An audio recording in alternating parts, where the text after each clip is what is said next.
Our featured guest today is Nassau County's Chief Assistant District Attorney, Madeline Singas.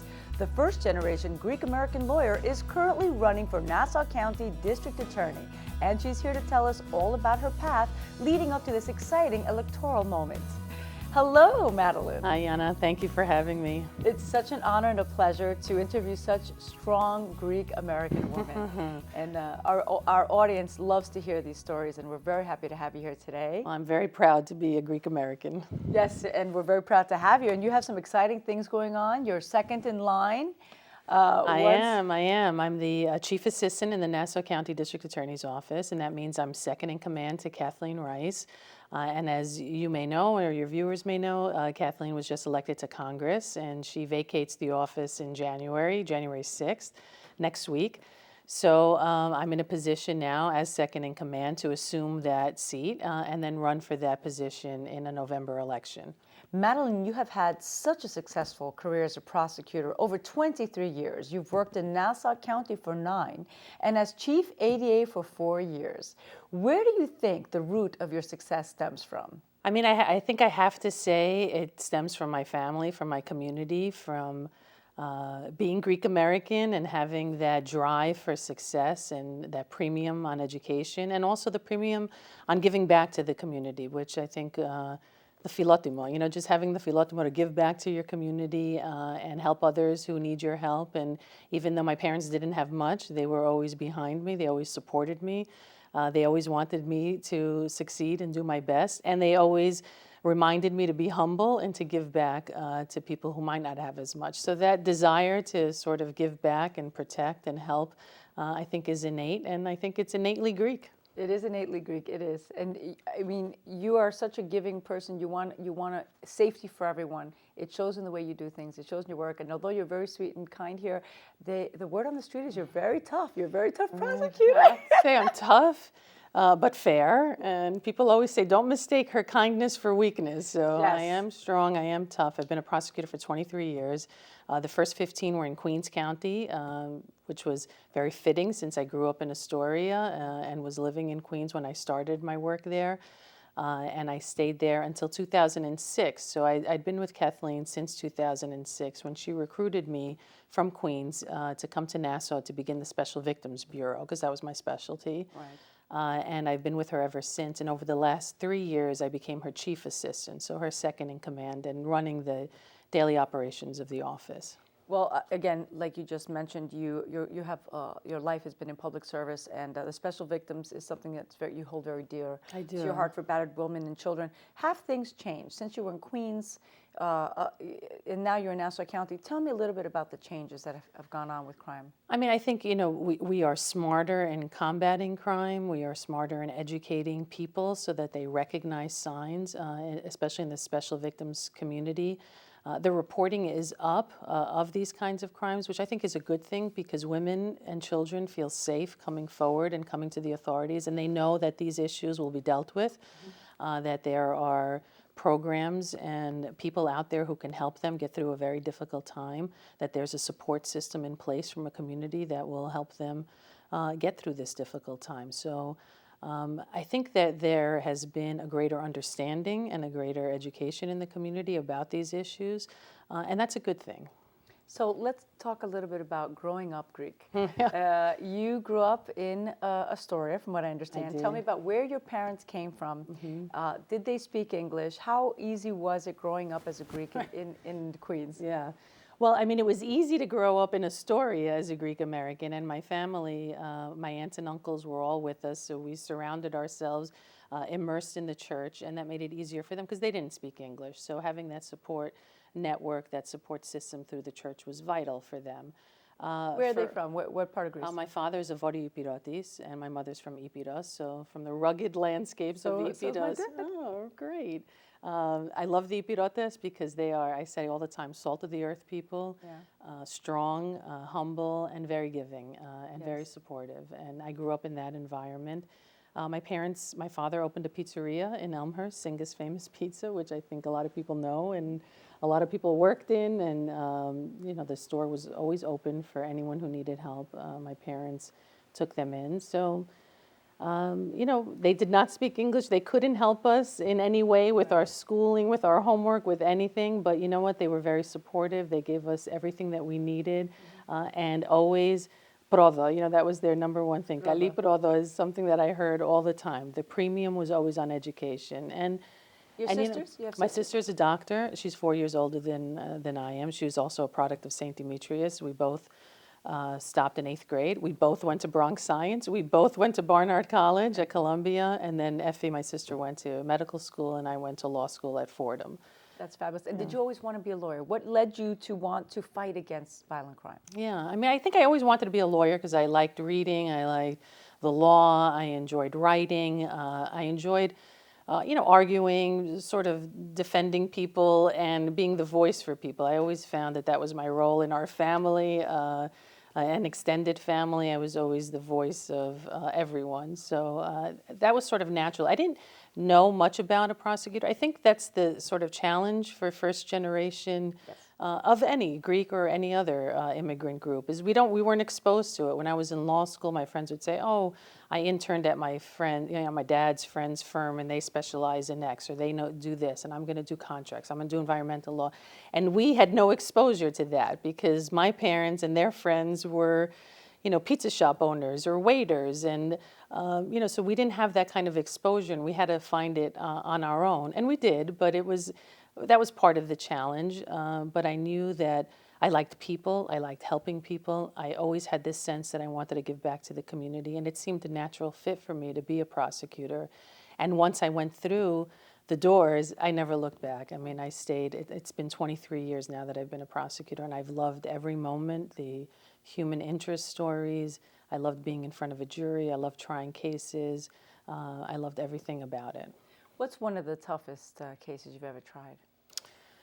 I mean, I think one of the toughest, look, I think all special victims cases are tough. Those with children are especially tough because they're so vulnerable and they're so naive and they're so trusting, and people take advantage of that. And as a mother, it hurts me to see children go through that.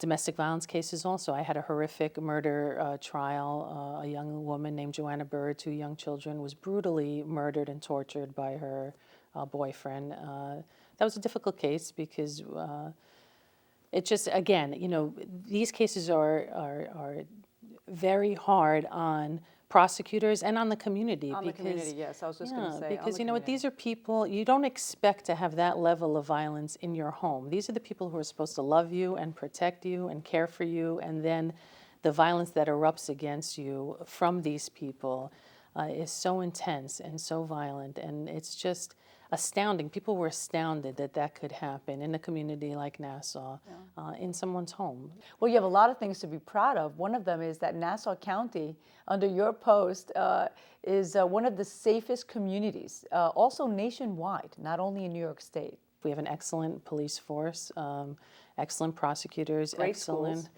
Yeah, great schools. And overall, crime has been trending downward in any event. And I think that's due to education and being smart on crime as opposed to just trying. And to people like yourself. No, we owe it to you guys. Thank you. You've done a lot of wonderful things during your post. Tell us some of the things that you've implemented during your time. Well, we've done a lot of really good work educating the community, going out to schools. Every night of the week, practically, prosecutors from our office are out talking to kids about choices and consequences, drunk driving, drug addiction, prescription drugs, internet predators, identity theft, and I think that's important in the community to sort of let people know that, A, we're here for you, look for this, recognize it, know that it's out there, protect yourselves and your children. We're very proud of those programs. We're proud of the work that we did on drunk driving in Nassau, which we are a national model. And, we're expanding that into drug driving and distracted driving. What people don't realize is when they get behind the wheel of a car and they have a 2,000-ton weapon at their disposal and they're texting and looking away or talking on the phone, or they pop a few Valiums because they want to get through the day and then drive. And those are some of the most horrific crash sites that I've ever seen, where just, entire carloads of people, young people, are just destroyed on impact because of someone's foolish decision, and we hold those offenders accountable. Absolutely. And a lot of problem-solving courts. We work a lot with young people, 16 and 17-year-olds, sort of letting them know that there's opportunities for them and there's options for them, and we try to prevent them from penetrating the criminal justice system. So I'm particularly proud of the work that we do with young people. And what's going on with the youth today? Things have changed dramatically in what, unfortunately, the crimes are, juvenile crimes are these days. Yeah. What are some of the things that you're battling with the youth today?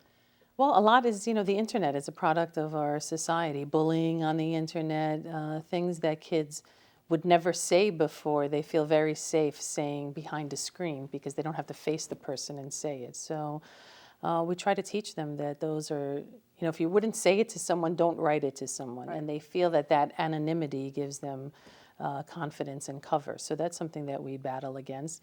A lot of them are the same things. Cheating, and we had the SAT scandal, which is, we grew up in a generation where we had to work hard. There were no shortcuts. My parents were not paying anyone to take the SATs for me.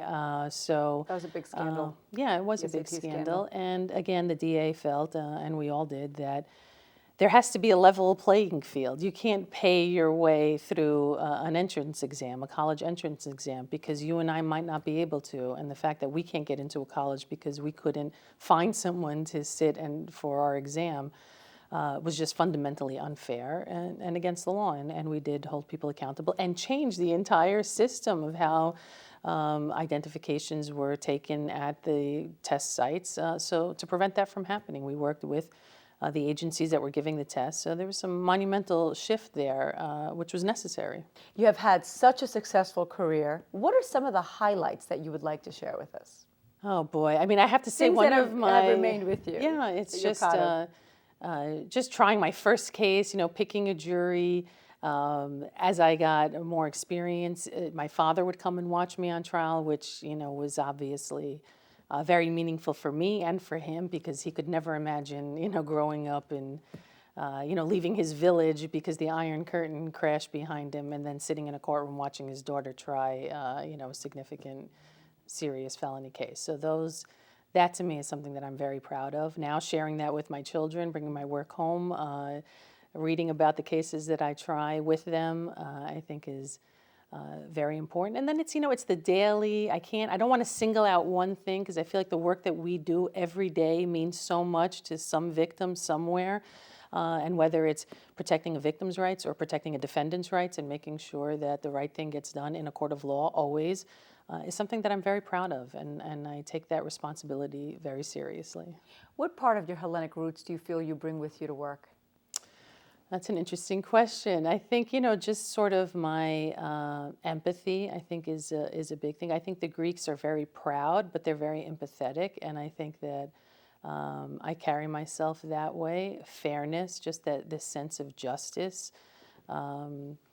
That the Greeks originated. That's right. I was going to. Right. I carry Greek with philosophy. me. Right. Democracy started. And just the hard work, the work ethic. I can't stress that enough. There's no shortcuts. I would sit up at many hours. The Greeks are hard workers. Yeah. We are. Yeah. And whether you're washing dishes or running a restaurant or sitting up late at night studying for your law school exams or medical exams or whatever you do, I think we bring that passion for work and that work ethic and the fact that we don't sit back and wait for handouts. Greeks are very driven, hardworking people. Coming from a traditional background, how do you feel having such a great career and balancing your life at home? Well, it's hard, but my mother worked, and so that was always an important part. She was a terrific role model for me, and I thank God my parents were as progressive as they were. They never said to us, no, you can't be a doctor or a lawyer. You must, be home and get married and have kids. They were always about make your own way, be independent, and then everything else will come. And so I try to impart that to my children as well. It's hard. There are times when I've missed things that the kids do, but they know that it's for an important reason. But I make a lot of time for them where I'm at games every weekend following their soccer and basketball careers and picking them up from Greek school. And, I haven't missed much, but So tell us which church you belong to. Do the kids play in any of the leagues? Yeah, the kids play. We're at Archangel Michael in Roslyn. I now live in Manhasset with my husband. I have 12-year-old twins, a boy and a girl. And yes, they play basketball every weekend with the church. They play school sports with Manhasset, soccer, volleyball. My son is an excellent guitar player. He's very much into his music, so I'm very proud of them. They're very smart, just really well-adjusted, giving kids as well. What advice would you like to give the community, to the parents, that you would like them to pass down to their children? I mean, I would tell the parents to stay involved, to talk to their kids. It's easy in the hustle and bustle to sort of fade away, but really make yourself a presence in your kids' lives. Know what's going on, know who their friends are, talk to them about what is troubling them, and just look for signs. You know, like, we have to trust our guts as parents. If you sense that something is not right, it probably isn't right, and it's time to have a conversation either with your children or their teachers, or your community or the friends. And to the kids, it's just, you know, we're blessed to be in such a exciting time and in an environment that's so nurturing and supportive, and there's so much out there to take advantage of that they should just go for it. Madeline, you've led a very strong and stern course. What is your agenda as the DA?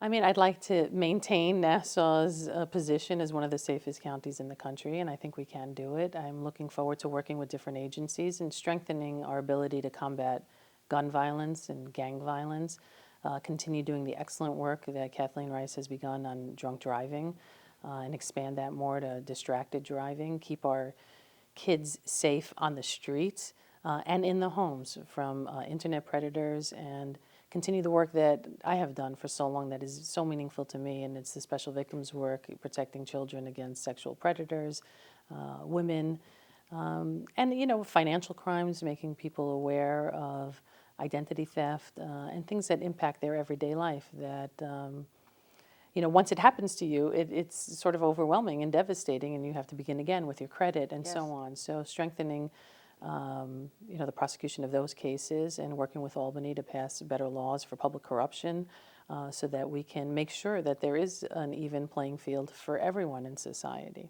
And how can the residents get involved? The community should also know that it's important they also help. Yeah. How can they help?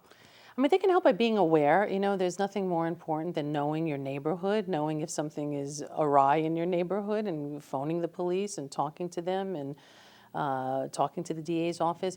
We have, like I've mentioned, programs in community groups and schools. Come to them so you can see the warning signs and help your children through difficult times. And just sort of being aware, I think, and educated is the most important thing a resident can do.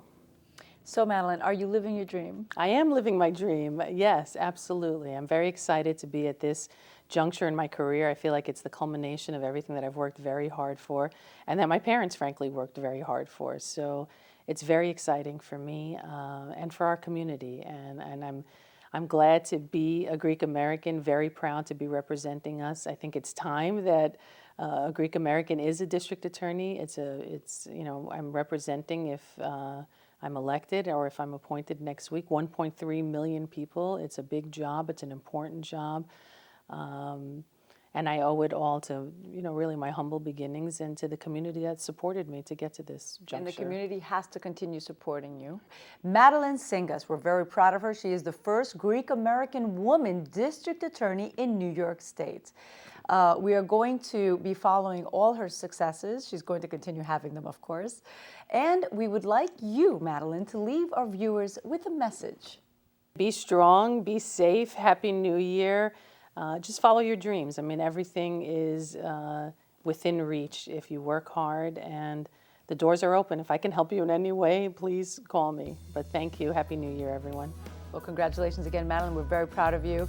And when we come back, two wonderful guests, communication strategists Richard Green and Anka Marzar, are going to tell us the secret behind public speaking.